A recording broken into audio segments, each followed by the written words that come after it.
What's up, YouTube? Team Knife Party here, and this is the second video on the same day. My buddy George, who, the same team, uploaded the first one, which was the Chaos Dragons, and now I thought I'd come to you guys with a Shaddoll deck profile, and that's why we're using the Shaddoll window mat. It's very lovely. So, yeah, we're at 191 subscribers. Hoping to reach 200, and I want to thank everybody who's been subscribing and watching our videos, because it means a lot to us. So yeah, let's get right into the deck profile. So I'll play 3 Schemata, just to dump the extra Shaddoll, 3 Beast for draw power, and it's really good. So the 2 Dragon to pop back row. I think it's mandatory. 3 is a little cloggy. So yeah, 2 Falco just to get your Shaddolls back, and it's a special summon. So I played 2 because I don't like the 1. I like having the second one, and you'll see with this build I like having more Shaddolls, and that's why I played the 2 Hedgehog, because against Teller Knights especially, you just need more monsters. So for more dump power, I play the 3 Mathematicians or Der Mathematiker for our basic, or level 3. You know what he does, he ditches level 4 or lower. Yeah, so he's really good. Alright, and I play the 2 Denko Sekka to basically to stop back row. Lets you OTK faster, and it has a really good synergy with the deck because it's a light, and it kills Teller Knights when they just set 5 and you summon this. It's a really good card. I opted not to play 3 because Necros is a really good deck this format. And it's just not that good against that deck since they don't really play back row, and it really just serves as a light monster. And I game 2 and 3 I sat him out against that deck, so that's why.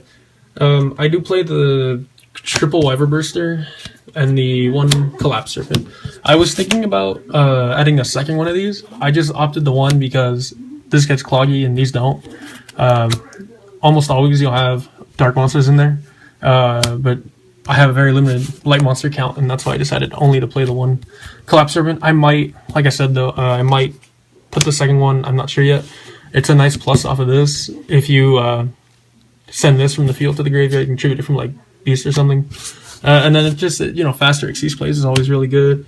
And the last monster I play is the 1 BLS, because it's BLS broken and always just leads to really great OTKs, and he's a really great card. Onto the spells, I decided to go ahead with the 3 Shaddoll Fusion and 3 Yell Shaddoll Fusion. And basically, this goes from, you can go from the deck if they have an extra deck monster, and this lets you fusion summon from the hand. So overall, I think it's a really good card. This just goes for OTKs and stuff. I don't actually like drawing this and then this. I prefer it the other way, because having this and then just monsters in the hand, you can only make 1. If you draw both of these, like drawing both of these with a number of monsters can actually OTK really well. So that's why I like them. So yeah, 6 fusions. I don't play the equip one. I don't think it's that good. I might tech 1 in, but I mean, realistically, you don't need it. Not in this build anyway. Triple Econ. I've been testing it out. Take their monster, tribute off. The Shaddolls can get their effects, but you'll get Collapse Serpent's effect. You can tribute off a dead Mathematician or something. You can tribute off a... if you have a dead Shaddoll, you can tribute it off. I like tributing off the fusions if I really need to get my fusion back and then go off with it. And then just taking a bigger monster, like taking a Dante or something. So, even taking a Bryonic is really good. So, Econ.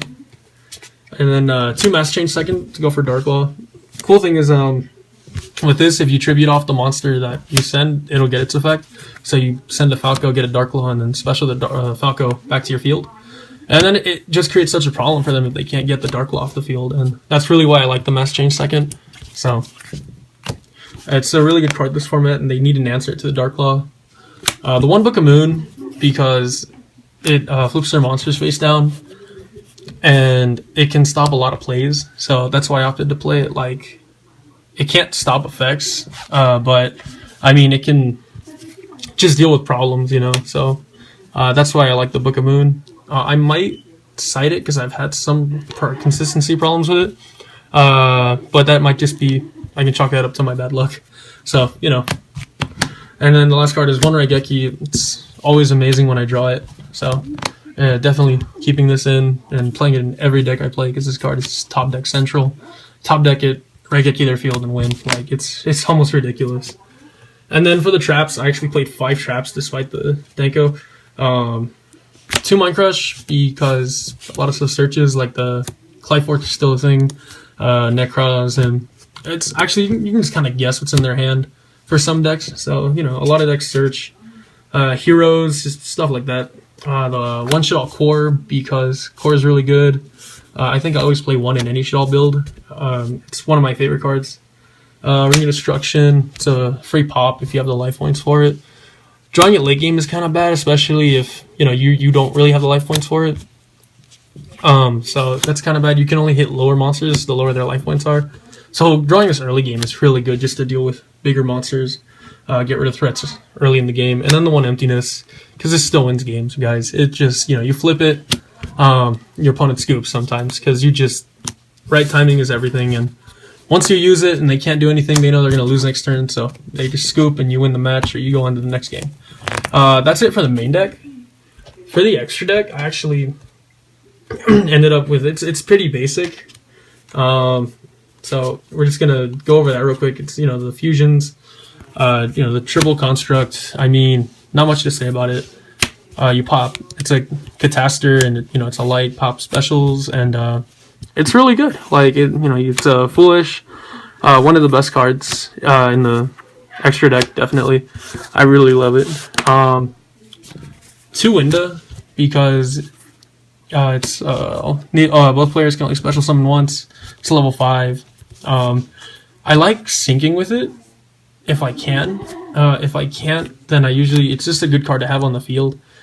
Playing in a mirror match, and this is why you can play the Book of Moon too, is Book of Mooning it and playing around it. So that's really good. In a mirror match, you don't ever want to get windowed. You want to be the one to put wind on the field.